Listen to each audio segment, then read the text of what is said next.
Now, I mean, you're gonna read all sorts of things and watch videos on perfect food plots. I didn't have the time, money, or energy to do that here. Hey, is your deer hunting land not everything you want it to be? You know, there are certain things you can do that don't cost a lot of money, that you can take that piece of fallow ground and make it fantastic. This is Deer and Deer Hunting TV.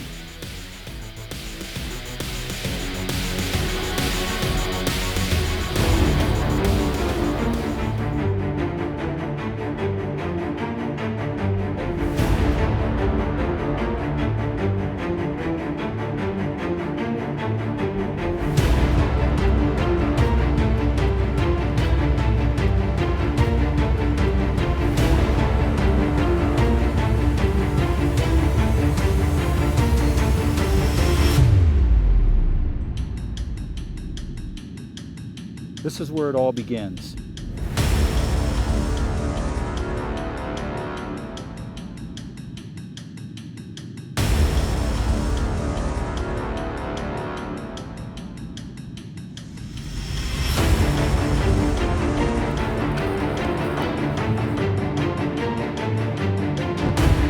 Woohoo!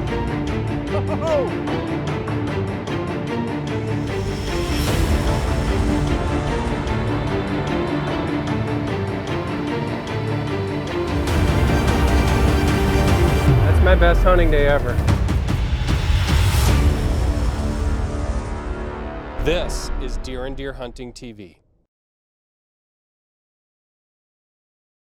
You know, we often talk about the average guy or gal and how they can become a better deer hunter by doing this, that, or the other thing.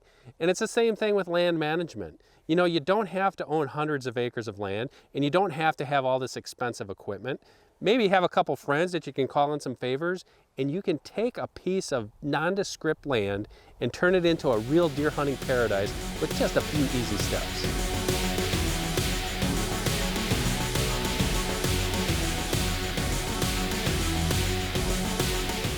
So that was my assignment last year. Take a fallow piece of ground. It has not been farmed. It used to be farmland.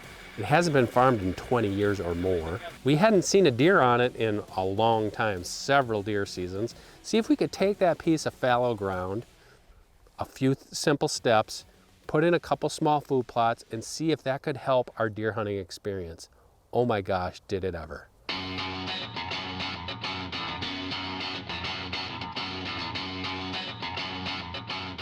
Okay, these are the steps that I used. You might try something different, but for me it was easy. Kill it, till it, kill it again, and then plant it, and pray for rain.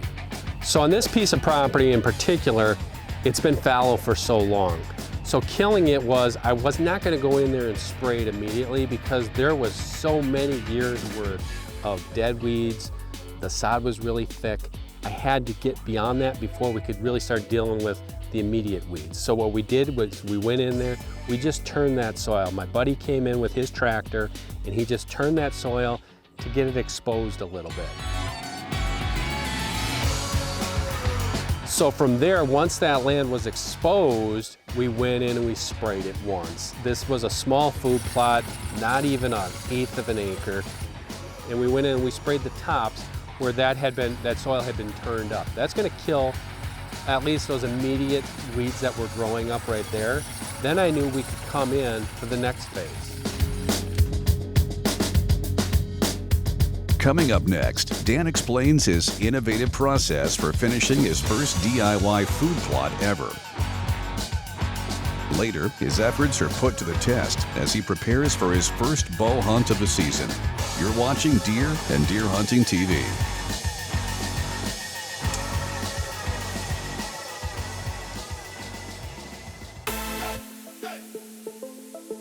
This segment of Deer and Deer Hunting TV is brought to you by HuntStand. Deer and Deer Hunting is brought to you by Cuddyback. CuddyLink, 16 cameras, 1 cell plan, $10 per month. Hornady, accurate, deadly, dependable. Get armed and deadly with Easton FMJ arrows. And by Scent Killer Gold with Hunt Dry Technology Plus. Apply it, dry it, and go hunt. This segment of Deer and Deer Hunting is brought to you by Redneck Blinds.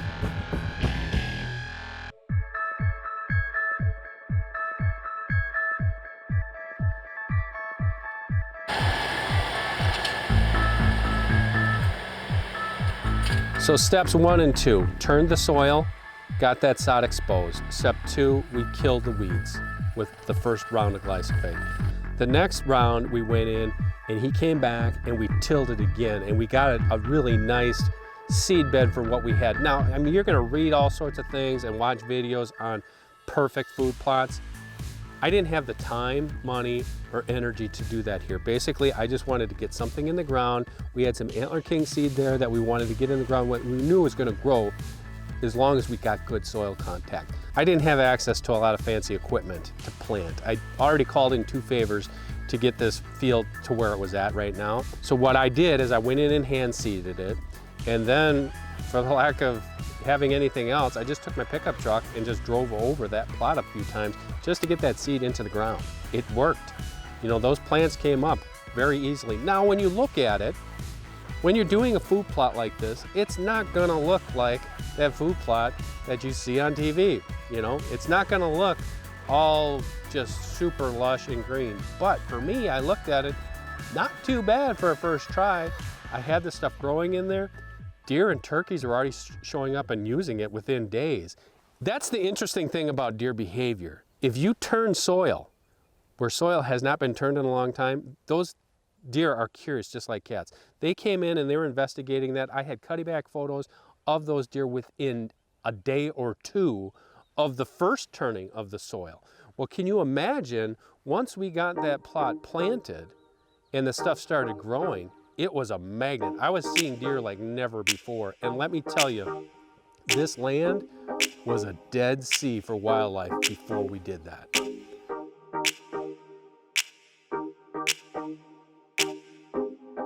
I'm getting pretty excited. Bow season is a couple weeks away. And all of a sudden, I'm starting to get some pictures. Now, you have to understand, where I live and where I hunt is not a trophy buck paradise by any stretch of the imagination. We're surrounded by a lot of public land, and a good buck here is, you know, your average nice size 8-point, you get some 10 points. And I got 2 pictures immediately of 2 deer that I'm like, I will be totally happy to shoot one of those deer should they come in. So now my hunting tactics kick in. I gotta strategize. I'm not gonna hunt that plot unless the conditions are perfect. When you're living in an area with lots of public land, those deer pick up on things really quickly. Wow.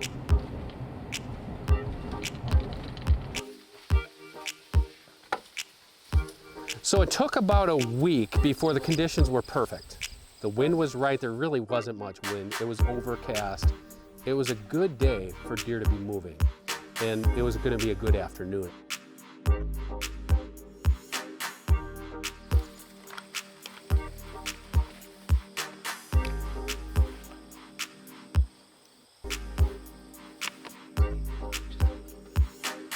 My TV producer, David Gallane, and I get in there, and I tell him immediately, I'm not gonna shoot a doe, I'm holding out for a buck.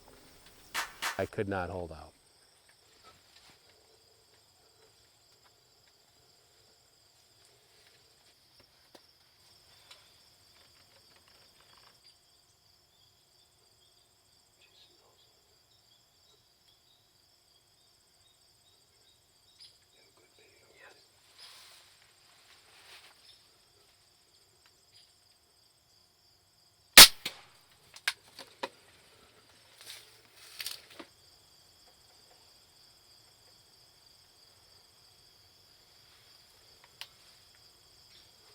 Just made venison. Valid, fabulous. But it's early. We've got a big doe on the ground. I know we do. But now we're gonna hunt for a buck. Did I screw up by killing that doe? I don't think so, because my strategy here was not a lot of noise. That crossbow does not make hardly any noise at all. She runs off. There's no other deer in the field. Calm down, sit tight. I'm gonna wait an hour anyways before I'm even gonna think about trailing a deer with a bow or a crossbow. And that strategy really paid off. Stay tuned. Up next, Dan doesn't have to wait long until a couple of bucks start hitting the food plot. Let's see if his level of restraint is any better than it was with that doe. Probably not. Deer and Deer Hunting is brought to you by Sever Broadheads, straight through it. 10-point crossbow technologies, there is no substitute. And by Outdoor Edge, make the cut.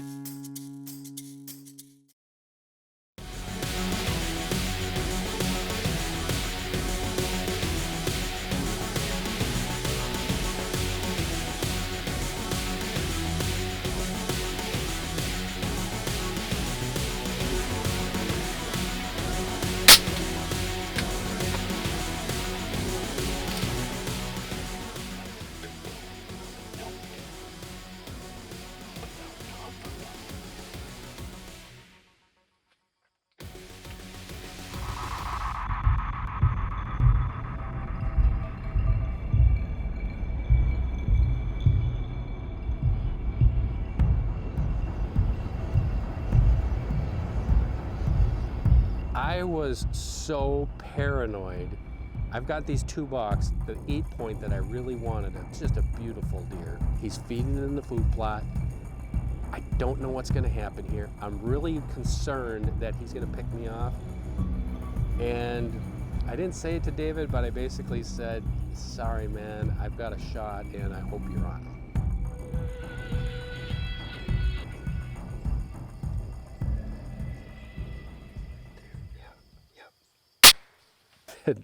Sorry, man. He had to take his camera off the tripod. That's on me, my bad. But when I saw that fletching go behind that deer's shoulder, I knew the celebration was on. You gotta understand. I've hunted this land for 22 years. He just crashed. Yes. He just crashed. I've hunted this land for 22 years. It's been fallow for more than 2/3 of that. We never hardly saw deer. We got some early. This used to be alfalfa 20 years ago. I just shot a big doe and a really nice buck.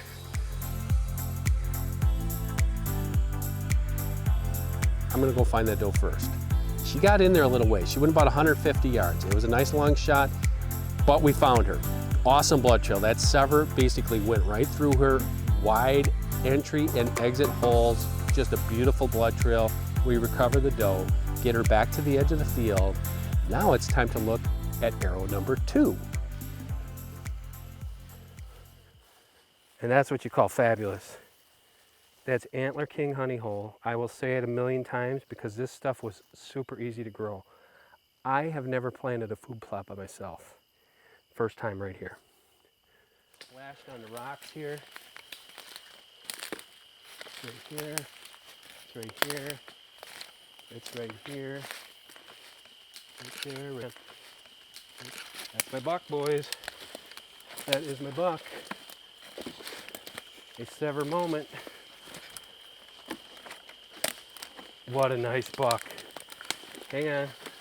Well, now this is just picture perfect here, but I'm gonna do the famous TV thing here. He's dead. We did it, 50 yards. Just super brow tines, and I am super happy. What a pretty buck. That was the exit. He was quartering away. I don't know where the arrow went. To my friends, William and Mary, thank you so much for allowing us to hunt this land. Your parents had this land and they loved this land, and you still love this land, and my family loves this land, and we feel very, very blessed that we can take part in moments like this under the Creator. Dear Lord, Thank you for this wonderful day. Thank you for this wonderful gift. May this buck's memory nourish our souls, and may his body nourish our bodies. And this we pray through Jesus in his name, amen. This segment of Deer and Deer Hunting is brought to you by Outdoor Edge. This segment of Deer and Deer Hunting is brought to you by Matthews.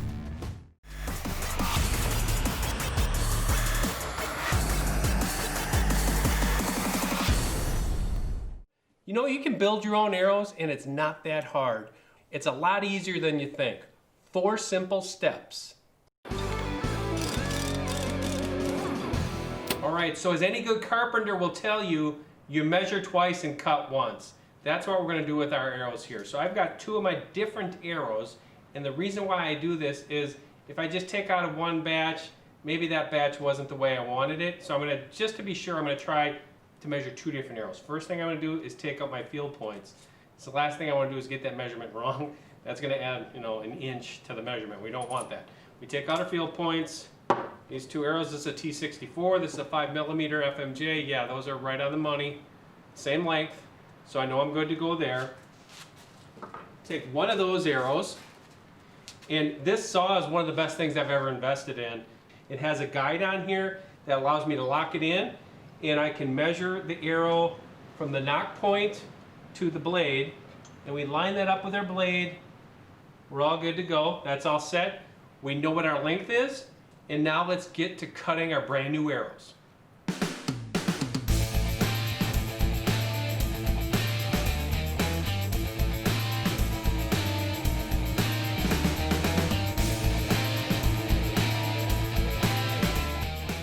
Okay, one thing you might have noticed there, once I get it into the jig, I'm going to bring it real slowly, and as I approach the blade, I'm turning that shaft in a clockwise motion very slowly until it touches the blade, and keep that motion going until a piece cuts off. That way you're going to get the most consistent cut every single time.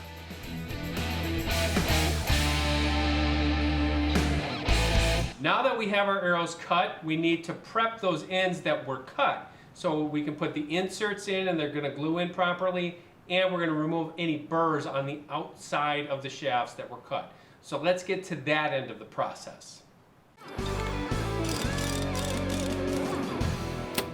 Okay, step 2, we're going to prepare the arrows for the inserts. This is pretty easy. It's a 4-step process. It's just a little bit time consuming. So what we're going to do here is we're going to rough up the inside of the shaft. We're going to clean it out with some isopropyl alcohol. You could use acetone. You could just use about anything just to clean that out when you're done.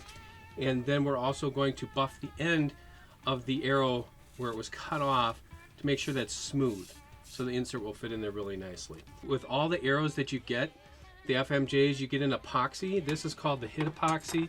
It basically has the glue and an agent in there that you snip this, you pour it on. I usually use a little piece of plastic or something. You stir it around with a toothpick. That gets the glue to where it needs to be. You apply it to the insert, and then you can insert the insert with this special little tool that comes with your arrows. What this does, it helps from getting glue inside the insert, which is going to mess you up with your field points and your broadheads. Step 3, what we're going to do is prepare the shafts for the vanes. It's the same process, very simple. Wipe the shaft with some isopropyl alcohol, clean it off, dry it, make sure it's dry. Don't touch it with my fingers and get oil on there or anything like that. When it's dry, then it's time to put the vanes on, and we can do that with the Easy Fletch. Super easy, super fast. We can do a dozen arrows in no time. The key to fletching any arrow is your glue. You got to have good glue. They make special fletching glue for arrows, and also in lieu of that, you can use super glue type product if you can't get this. If you're going to fletch arrows, think ahead, because this stuff is not readily accessible in a lot of stores. You have to go to a sporting goods store. You can order it online, but it sometimes takes a little bit to get there. Super easy process, and we're just going to go through it right now. As I just take my FMJ, I put it in here, and it's going to self-align. There's a notch in there, and then basically what it'll do is it's going to line up those fletchings. And then with the glue is you just want a thin little line on there, and what I use is a little toothpick just to spread the glue on the vein. Okay, so we got that. So then what we do is we just take veins up through the shaft, over the top.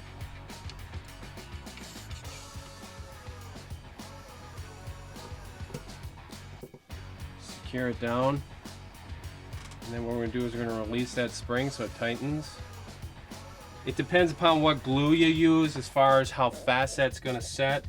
This is going to set within minutes, but I'm going to give it about 15 minutes to let it set, and then move on to our next arrow. Set my arrows off to the side, don't let anything touch the fletchings. It's as simple as that. So take a little time this summer, fletch yourself up a new dozen arrows, and have fun.